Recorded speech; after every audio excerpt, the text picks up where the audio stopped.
નામના ઋષિના આશ્રમમાં જઈ અને એને જોયું કે ત્યાં કામધેનુ નામની એક ગાય હતી. અને ગાય કેવી કે જે વ્યક્તિ ગાયનું દૂધ પીવે એ બધા યુવાન જ રહે, કોઈ ગૌડું થાય જ નહીં. હવે આ તો વસુઓ હતા. એટલે દેવતાઓ જ્યારે સ્વર્ગમાં રહેતા હોય ત્યારે એને કઈ કોઈ વૃદ્ધાવસ્થા કે કોઈ જરા આવે નહીં. પણ એ 8 વસુઓમાંથી એક દ્યોવ નામના વસુ હતા. અને દ્યોવ નામના વસુની જે પત્ની હતી એને પોતાના પતિને કીધું કે આ ગાય જો એવી હોય કે એનું દૂધ પીવાથી યુવાન જ રહેવાય તો તમે એક કામ કરો. શું? કે મૃત્યુલોકમાં એક મારી સખી છે જે મનુષ્ય રૂપે છે, તમે આ ગાયનું માગણી તમે વશિષ્ઠ ઋષિ પાસે કરો. કારણ તો કે ગાયની માગણી કરો, ગાય આવી જાય અને ગાયનું દૂધ આ મારી બેનપણી પીવે ને તો એ યુવાન જ રહી, એ ગૌઢી વૃદ્ધ થાય જ નહીં. કારણ કે આજ બેનપણીઓની જ ઉપાધિ એટલી બધી છે. બેનપણી વાત ન કરે ને તો એને નીંદર આવે. કારણ કે મને આ અનુભવ દે. હું કામ કયો, મારી છોકરી આવી છે જો આજ કથામાં, એને બહુ ઉપાધિ. મારે ગોરાણીના બધાને એમ થયું કે હાલો આજે કૃષ્ણ જન્મ છે તો આજે કથામાં જઈએ. બધા જ આજ કથામાં આવ્યા છે. તો બેનપણીની ઉપાધિ બહુ, એટલે એને કીધું કે તમે આ દૂધ ગાયની માગણી કરો. ઋષિ હાજર હતા નહીં. વિચાર કર્યો શું કરું, તો કે એક કામ કરી ગાયને ચોરી લઈ. ગાયને ચોરી અને 8 વસુઓ સ્વર્ગમાં ગયા. આ બાજુ વશિષ્ઠ મુનિ આશ્રમમાં આવ્યા, જોયું ગાય બાંધેલી નથી. ગાય ગઈ ક્યાં? આંખ બંધ કરી વશિષ્ઠ ઋષિએ જોયું કે ગાય કોણ લઈ ગયું. તો કે આંખ બંધ કરી ધ્યાન કરીને જોયું તો 8 વસુઓ સ્વર્ગમાં લઈ ગયા હતા. વશિષ્ઠ મુનિએ તરત હાથમાં જળની અંજલિ લીધી અને શ્રાપ આપ્યો કે મારી ગાયને ચોરનારા છે એ 8 વસુઓ મૃત્યુ લોકમાં આવીને જન્મ ધારણ કરે. શ્રાપ મળ્યો, ખબર પડી એટલે 8 વસુઓ વશિષ્ઠ મુનિના શરણે આવ્યા. ત્યારે વશિષ્ઠ મુનિએ કીધું કે શ્રાપ મળ્યો છે મિથ્યા થશે નહીં, પણ પેલા જે 7 વસુ છે ને એની મુક્તિ તરત થઈ જશે, જન્મ લેશે, મૃત્યુ પામશે, એટલે પાછા સ્વર્ગમાં જશે. પણ જેણે મારી ગાય ચોરવામાં જેનો મહત્વનો ભાગ છે, જેની પત્નીએ વેન કર્યું હતું અને એના પત્નીના કહેવાથી જેને ગાય ચોરી છે એને આજીવન આ મૃત્યુલોકમાં રહેવું પડશે.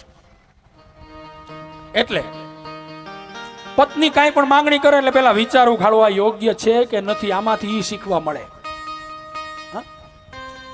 ભાઈઓને વધારે. કોઈ પણ માંગણી જ્યારે કરે, એક ચાલુ રાખો, એક કોરો ખાઈ લ્યો, મને કોરો કોરો ન લાગે. ત્યારે વશિષ્ઠ મુનિએ શ્રાપ આપ્યો કે આ જે વસુ છે જેને ચોરવામાં વધારે ભાગ છે એને આજીવન આ મૃત્યુલોકમાં રહેવું પડશે. અને શ્રાપ મળ્યો એટલે આ 8 વસુઓનો જ્યાં જન્મ થયો ને એ જન્મ ગંગાજીના કુખે થયો.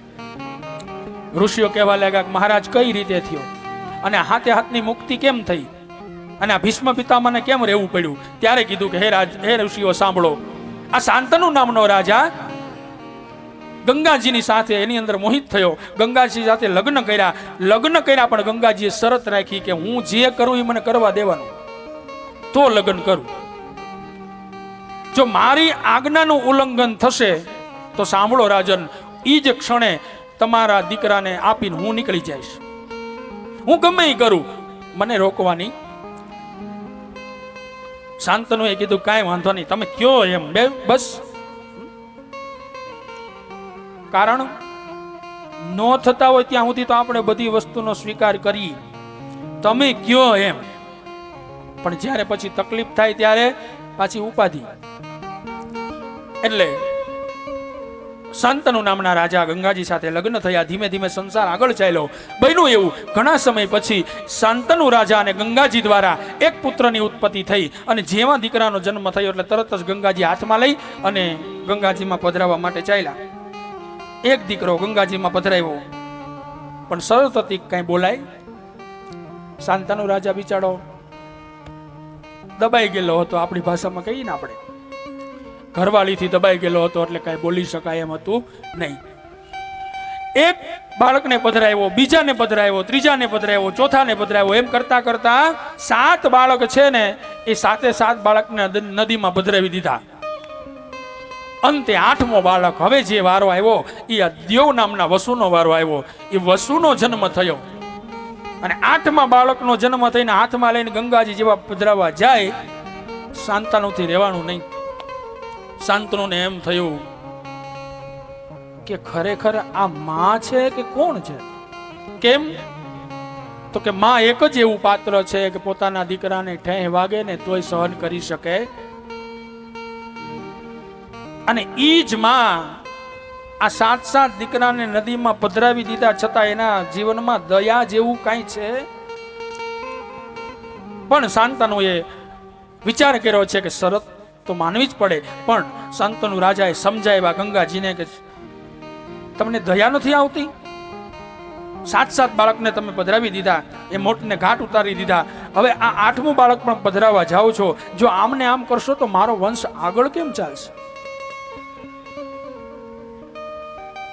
ગંગાજીએ કીધું કે હે રાજન, ઈ જે હોય, બાકી મેં તમને કીધું હતું કે હું કોઈ પણ કાર્ય કરીશ એમાં મને અટકાવી નહીં. બહુ સમજાવન માન્યું નહીં ને પછી શાંતનુ રાજાએ ન કહેવાના શબ્દ કીધા. એક સ્ત્રીને ન શોભે એવા શબ્દ જ્યારે શાંતનુ રાજાએ કીધા ને ત્યારે ગંગાજી પણ ક્રોધાયમાન થઈ અને હાથમાં રહેલો બાળક છે એ શાંતનુ રાજાને આપી અને ગંગાજી છે ત્યાંથી જવા તૈયાર થયા. શાંતનુ રાજા રોકે છે કે દેવી રોકાઈ જાઓ, મારી ભૂલ છે, પણ છતાં મને મારા વંશની તો ઉપાધિ હોય ને. બધા બાળકોનું મૃત્યુ થશે તો મારો વંશ આગળ કેમ ચાલશે? અને ત્યારે ગંગાજીએ કીધું કે મહારાજ હવે જે હોય એ, પણ હવે હું જાઉં છું. ત્યારે શાંતનુ રાજાએ કીધું તો દેવી જાઓ છો ને તો તમે એક કામ કરો, આ બાળકને લેતા જાઓ. કેમ? તો કે ગમે એમ હોય ને તોય મા વગરનું દીકરાનું ભરણ પોષણ થવું ને એ બહુ અઘરી વાત છે. યાદ રાખજો, દરેક પ્રકારનું જ્ઞાન અને શીખ છે ને માંથી જ મળે. દરેક પ્રકારની મમતા માંથી જ મળે. બાપ હોય એનાથી દીકરો મોટો તો થાય, પણ માનું મમત્વ જીવનમાં જ્યાં સુધી નથી ને ત્યાં સુધી બાળકને